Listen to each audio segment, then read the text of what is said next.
നമസ്കാരം. Raf talk ഫുട്ബോളിലേക്ക് അവർക്കും സ്വാഗതം. കണ്ടുമടുത്ത് പുത്തൻ റെക്കോർഡ് വരെ ആയിരിക്കുന്നു Manchester City versus Real Madrid പോരാട്ടം. വീണ്ടും യുവേഫ ചാമ്പ്യൻസ് ലീഗിൻ്റെ നോക്കൗട്ടിൽ അവർ തമ്മിൽ ഏറ്റുമുട്ടുകയാണ്. പ്രീ ക്വാർട്ടർ ഫിക്സർ നിർണയ നറുക്കെടുപ്പ് കഴിഞ്ഞപ്പോൾ സിറ്റിയുടെ എതിരാളികൾ റയൽ മാഡ്രിഡ്. ഇത് പുതിയ റെക്കോർഡാണ്. തുടർച്ചയായ 5 UCL സീസണുകളിൽ നോക്കൗട്ടിൽ ഒരേ ഫിക്സർ വരുന്നു.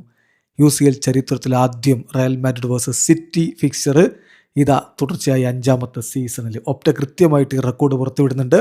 Manchester City versus Real Madrid will be the first fixture in UEFA Champions League history to be played in the knockout stages in 5 consecutive seasons.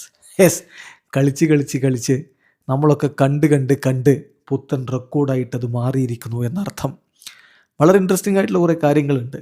Real Madrid ഒരേ ഒരു കളിയാണ് city ബെർണാബുവിൽ സിറ്റിക്കെതിരെ തോറ്റിട്ടുള്ളത്. 7 ഗെയിമുകളിൽ 1 കളി തോറ്റു. സമയം മാഡ്രിഡ് ആവട്ടെ എത്തിഹാദിൽ പോയിട്ടോ 7 ഗെയിമുകളിൽ 1 മാത്രമേ വിജയിച്ചിട്ടുള്ളൂ എന്ന മറുവശവും അതിനുണ്ട്.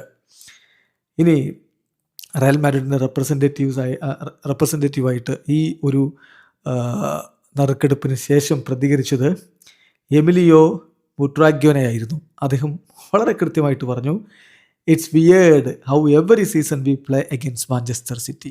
വളരെ വിയേർഡാണ്. ഞാൻ വിചാരിക്കുന്നത് ഇതിപ്പോൾ 5ാമത്തെ സീസണാണ് തുടർച്ചയായിട്ട്. ഒരുപാട് വർഷങ്ങളിൽ പരസ്പരം ഏറ്റുമുട്ടിയിട്ട് ഞാൻ വിചാരിക്കുന്നത് മാഞ്ചസ്റ്റർ സിറ്റിക്കും റയൽ മാഡ്രിഡിനും പരസ്പരം നന്നായിട്ട് അങ്ങോട്ടും ഇങ്ങോട്ടും ഇപ്പോൾ അറിയാമെന്നാണ്. തീർച്ചയായിട്ടും സിറ്റി ഒരു ഫാന്റാസ്റ്റിക് ടീമാണ്. അവരൊരു ഗ്രേറ്റ് ടീം മാത്രമല്ല, പക്ഷേ ഗ്രേറ്റ് സ്ക്വാഡ് അവർക്കുണ്ട്. അതുപോലെ തന്നെ അവരുടെ കോച്ചിന് ഒരുപാട് ഓപ്ഷൻസ് നൽകുന്ന സ്ക്വാഡാണ് അവരുടേത് എന്നതും നമ്മൾ മനസ്സിലാക്കുക. പിന്നെ ഫസ്റ്റ് ലെഗ് ബെർണാബുവിലാണ്. അതിനർത്ഥം നമുക്കൊരു ഗ്രേറ്റ് റിസൾട്ട് അവിടെ കിട്ടേണ്ടതുണ്ട് എന്നുള്ളതാണ്. സോ നല്ല രൂപത്തിൽ അതിനുശേഷം എത്തിഹാദിൽ പോയിട്ട് അത് ഡിഫെൻഡ് ചെയ്യുകയും വേണം. ഫാൻസിന് ഒരുപാട് ഫണ്ണായിരിക്കും ഈ മത്സരങ്ങൾ എന്നാണ് ഞാൻ പ്രതീക്ഷിക്കുന്നത്.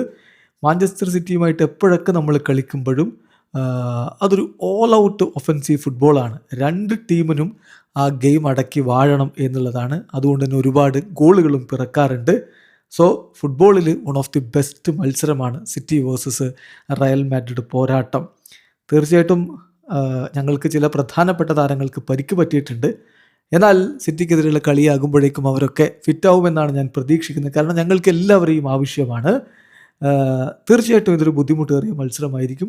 നല്ല രൂപത്തിൽ പ്രിപ്പയർ ചെയ്യേണ്ടതുണ്ട് എന്നുകൂടി ഇപ്പോൾ ബുട്രാഗ്യോന പറയുന്നു. അതേസമയം ഇന്ന് പെപ് ഗാർഡിയോളയോട് വിഷയം ചോദിക്കുകയുണ്ടായി. വീണ്ടും നിങ്ങൾ ഏറ്റുമുട്ടുകയാണല്ലോ റയൽ മാഡ്രിഡിനെതിരെ. അപ്പോൾ അദ്ദേഹം ഇന്ന് പറഞ്ഞത് ഇങ്ങനെയാണ്, Manchester City versus Real Madrid again for our club. ഞങ്ങളുടെ ക്ലബിനെ സംബന്ധിച്ചിടത്തോളം നമ്മൾ എത്രത്തോളം ബെസ്റ്റ് ടീമിനെതിരെ കളിച്ചുകൊണ്ടിരിക്കുന്നു, അതായത് ഈ കോമ്പറ്റീഷൻ്റെ ചരിത്രത്തിലെ ബെസ്റ്റ് ടീമിനെതിരെ എത്രത്തോളം തവണ കളിച്ചുകൊണ്ടിരിക്കുന്നു, അത്രത്തോളം തവണ നമുക്ക് പഠിക്കാനും ഇമ്പ്രൂവ് ചെയ്യാനും ഭാവിയിൽ ബെറ്റർ ആക്കാനുമുള്ള അവസരമാണ്. അങ്ങനെയാണ് ഞാനിതിനെ കാണുന്നത്. ഏതാണ് ഇപ്പോൾ താത്വികമായിട്ട് അതിനെ അവലോകനം ചെയ്തിരിക്കുന്നത്. എന്തായാലും കണ്ടുമടുത്തൊരു പോരാട്ടം വീണ്ടും കാണുമ്പോൾ മടുപ്പുളവാക്കുമായിരിക്കും. പക്ഷേ സിറ്റി വേഴ്സസ് റയൽ മാഡ്രിഡ് ഒരിക്കലും മടുപ്പിക്കാറില്ല. വീഡിയോ അവസാനിക്കുന്നു. ഫുട്ബോൾ ലോകത്ത് കൂടുതൽ വിശേഷങ്ങളുമായി റാഫ് ടോക്സ് കൊണ്ടുവെത്താം.